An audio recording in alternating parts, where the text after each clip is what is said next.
हाँ जय जय बोल. हॅलो राज, कुठे आहेस? म्हणजे मुंबईत आलायस ना? अरे हो, आलोय मुंबईत. बरं, मग काय करायचं ठरवलंय? कशाबद्दल? अरे कशाबद्दल म्हणजे त्या जमिनीचं काय करायचं म्हणतोयस? एकतर एवढ्या कोर्ट कचऱ्या करून आपण ती जागा मिळवली आणि आता अचानक म्हणालास की ते घर पाडू नकोस. हो, आता त्या जमिनीवर काही करायचं नाही. ते घर मला हवंय. इनफॅक्ट ते घर मला ॲज इट इज ठेवायचं. अरे पण असं अचानक डिसिजन चेंज का? आधी तूच म्हणत होतास की त्या जागेवरती रिसॉर्ट बांधायचंय. हो, आधी मला तिथे रिसॉर्ट बांधायचं होतं, पण आता तसं काही करायचं नाही. ते घर मला जपायचंय. इनफॅक्ट डागडुजी करून ते मला कावेरीला द्यायचं. पण कावेरी तीच त्या घराची मालकीण आहे. तिच्यासाठी ते घर खूप महत्वाचं. आमच्या लग्नानंतर मी तिला ते गिफ्ट देणार. राज, अरे हे बघ, तुझ्या फिलिंग्स मी समजू शकतो, पण तुझ्या फिलिंग्समुळे माझ्या बिझनेसचं नुकसान होतंय. ते कसं चालेल?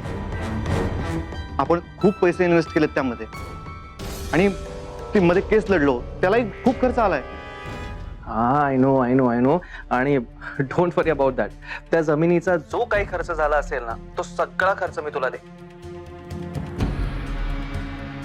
फक्त एक गोष्ट लक्षात ठेव, त्या जमिनीमध्ये आपण पार्टनरशिप मध्ये आहोत हे कुणालाही कळता कामा नये. हा, मी त्या जमिनीत इन्व्हॉल्व्ह आहे हेही कुणाला कळता कामा नये. अरे पण असं का? अरे सांगेन, सगळं सांगेन, पण सध्या फक्त इतकंच लक्षात घे की आता त्या जमिनीवर काही करायचं नाही. Got it? ओके, ठीक आहे. पण मी जे काही पैसे इन्व्हेस्ट केलेत ते तुला मला परत द्यावे लागतील आणि तेही लवकरात लवकर.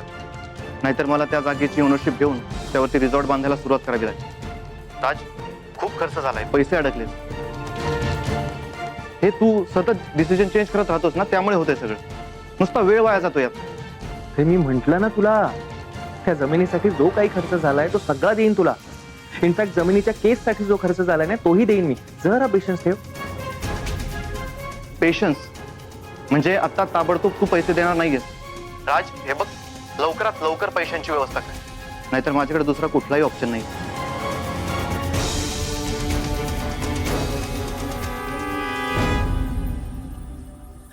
झालात तयार?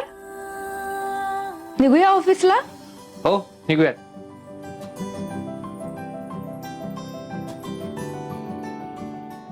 काय झालं? टेन्शन दिसतंय तुमच्या चेहऱ्यावर. टेन्शन अजिबात नाही. उलट मला आनंद होतोय की तुम्ही नव्याने ऑफिसला येत. निघूया? हो. पहिल्याच दिवशी ऑफिसला जायला उशीर नको. चला चला.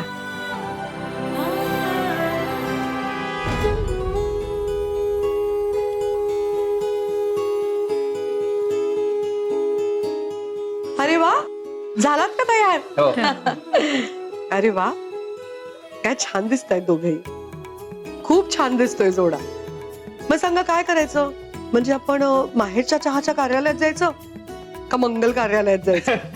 आई, बरं चल मंगल कार्यालयात. अरे बघितलंच कसा उतावीळ झालाय. जाऊया मंगल कार्यालयात, पण आज तरी आता आपण माहेरच्या चहाच्या कार्यालयात जाऊया. काय? चल, निघू. निघूया. चला चला, मी पण येते ऑफिसला. तू तू काय येतेस ऑफिसला? का की ते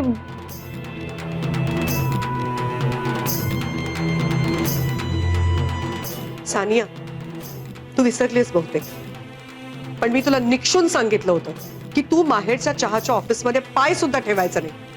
आठवलं? हो काकी, मला तुमच्या सगळ्या गोष्टी मान्य आहेत, पण मी तिथे माझ्या कामासाठी नाही येते. मी आदित्यच्या जागी येते. आदित्यच्या जागी म्हणजे? काकी आता बघा ना, आदित्य आजारी आहे आणि आदित्य ऑफिसला येऊ शकत नाहीये, तर आदित्यची सगळी कामं तुम्ही कावेरीला द्याल आणि आदित्यकडे मग काही काम उरणारच नाही, नाही का? मग परत आदित्य पूर्वीसारखा कॅफेमध्ये कुठल्या तरी कोपऱ्यात उभा राहील. म्हणून मी येते. मी ना ऑफिसला येऊन आदित्यची सगळी कामं करेन. म्हणजे काय ना, जेव्हा आदित्य बरा होईल आणि तो ऑफिसला येईल तेव्हा त्याला त्याच्या खुर्चीत बसता येईल. आणि खरं सांगू का की आदित्यच्या जागी दुसरं कोणी आलेलं मला नाही चालणार. आणि जर तुम्हाला आदित्यला रिप्लेसच करायचं असेल तर मी येते ना तिथे. आदित्यच्या जागी मी काम करेन. आणि हे सगळं ठरवायचा अधिकार तुला कोणी दिला? तुझं तूच ठरवलंस. माहेरच्या चहामध्ये कोणी बसायचं, कुठल्या खुर्चीवर बसायचं, कोणी काम करायचं, कोणी काम करायचं नाही, हे ठरवण्याचा अधिकार फक्त मला आणि मला आहे. तू स्वतःच ठरवतेस हे असं करायचं आणि तसं करायचं म्हणून. नाही काकी, अहो आता माहेरच्या चहामध्ये वर्कलोड खूप जास्त आहे म्हणून मी म्हंटल. आणि तुम्ही सांगाल ना काकी तेच मी करेन. माझी खूप मदत होईल तुम्हाला. प्लीज मला येऊ द्या ना प्लीज. कावेरी आल्यामुळे इतकी पॉझिटिव्हिटी आली आहे घरात की परत मला घरातलं ते ताणतणाव, भांडणं, निगेटिव्हिटी अजिबातच नकोय.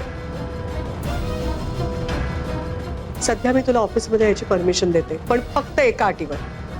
तू डायरेक्टली मला रिपोर्ट करायचंस आणि मी सांगेन तेवढं आणि फक्त तेवढंच काम करायचंस.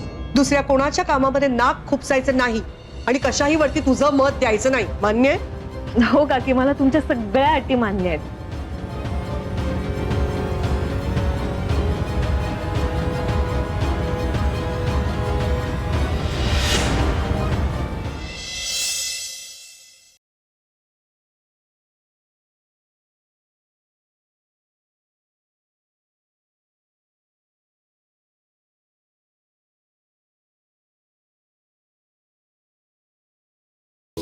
कावेरी, या ऑफिसमध्ये तू सन्मानाने परत यावीस याची मी अतिशय आतुरतेने वाट पाहत होते. रत्नमाला मॅडम ज्या आतुरतेने तुमची वाट पाहत होत्या ना, त्याच आतुरतेने आम्ही सर्वजण तुमची वाट पाहत होतो.